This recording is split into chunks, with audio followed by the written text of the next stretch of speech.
Hello friends, welcome back to my channel Papiya kitchen and ব্লগে আপনাদের স্বাগত জানাই।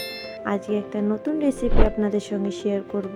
তো আজকে আমি অনুষ্ঠান বাড়ির মতো টমেটোর চাটনি কিভাবে তৈরি করতে হয় সেটাই আমি আপনাদের সঙ্গে শেয়ার করব। তো আমি এখানে কড়াই গরম করে নিয়েছি। এবার আমি এখানে অল্প সাদা তেল দিয়ে দিলাম, আপনারা চাইলে সর্ষের তেল দিয়েও করতে পারেন। তো এবার আমি অল্প 5 ফোড়ন আর 2টো শুকনো লঙ্কা ফোড়ন দিয়ে দিলাম। তো ফোড়নটা হালকা ভেজে নিয়েছি। এবার আমি এর মধ্যে ছোট ছোট করে কেটে রাখা টমেটো কুচিটা দিয়ে দেব। ভালো করে মিক্স করে নেব এবার টমেটোটা।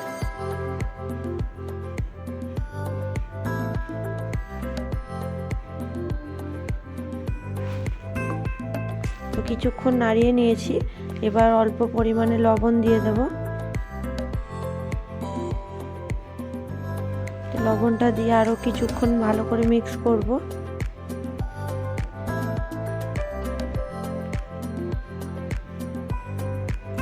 এবার 5 মিনিটের মতো ঢেকে দিলাম।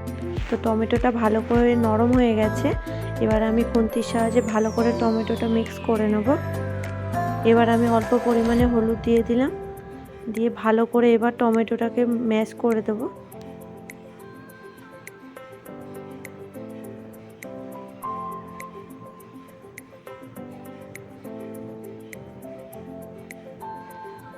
তো খুন্তির সাহায্যে ভালো করে আমি টমেটোটাকে ম্যাশ করে দিচ্ছি।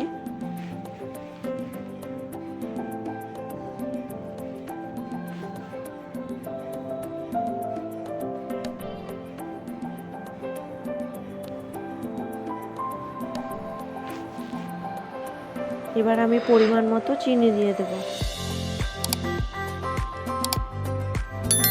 চিনিটা দিয়ে ভালো করে মিশিয়ে নেব।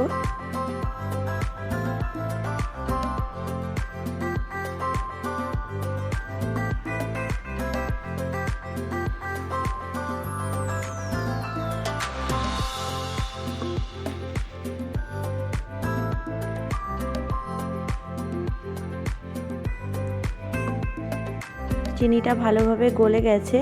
এবার আমি এর মধ্যে কিছুটা ড্রাই ফ্রুট দিয়ে দেব।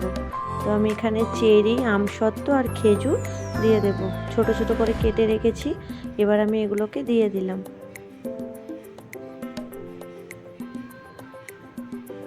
আর দিয়ে দেব কিছুটা কাজু আর অল্প কিশমিশ।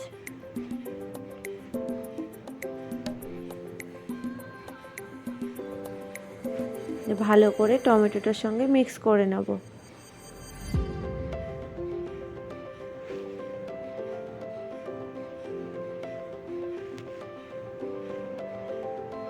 তো চাটনি কার কার খেতে ভালো লাগে অবশ্যই কমেন্ট করে জানাবে।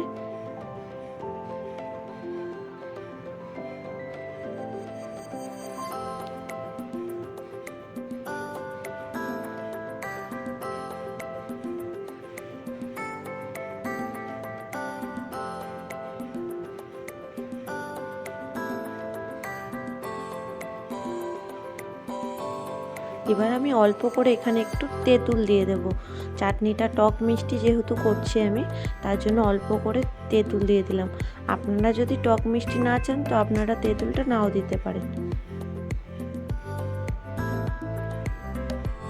তো ভালো করে এবার তেঁতুলটার সঙ্গে মিশিয়ে নেব। তো দেখো কত সুন্দর কালারটা চলে এসছে, জেলি জেলি টাইপের হয়ে এসছে। তো আর একটু কিছুক্ষণ ফুটিয়ে নিয়ে আমি এটা নামিয়ে নেব। চাটনি আমার একদম রেডি হয়ে গেছে। এবার আমি এর মধ্যে একটু ভাজা মশলা দিয়ে দেব। তো ভাজা মশলাটা আমি বাড়িতেই রেডি করেছি। জিরে, তেজপাতা, শুকনো লঙ্কা শুকনো খোলায় ভেজে আমি ওটাকে গুঁড়ো করে নিয়েছি। তো আমি এবার এই ভাজা মশলাটাই দিয়ে দেব। ভাজা মশলাটা দিলে চাটনির স্বাদটা আরও অন্যরকম হয়ে যাবে। তো এইভাবে আপনারা একবার বাড়িতে বানিয়ে দেখবেন।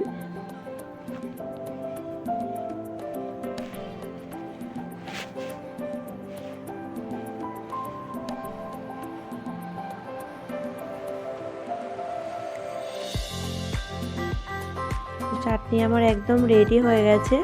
আপনারা এটাকে 10-15 দিন ফ্রিজে রেখেও খেতে পারেন। তো ভিডিওটা কেমন লাগলো অবশ্যই কমেন্ট করে জানাবেন। ভালো লাগলে লাইক করে দেবেন। আর যারা নতুন দেখছেন তারা প্লিজ চ্যানেলটিকে সাবস্ক্রাইব করে দিয়ে পাশে থাকবেন।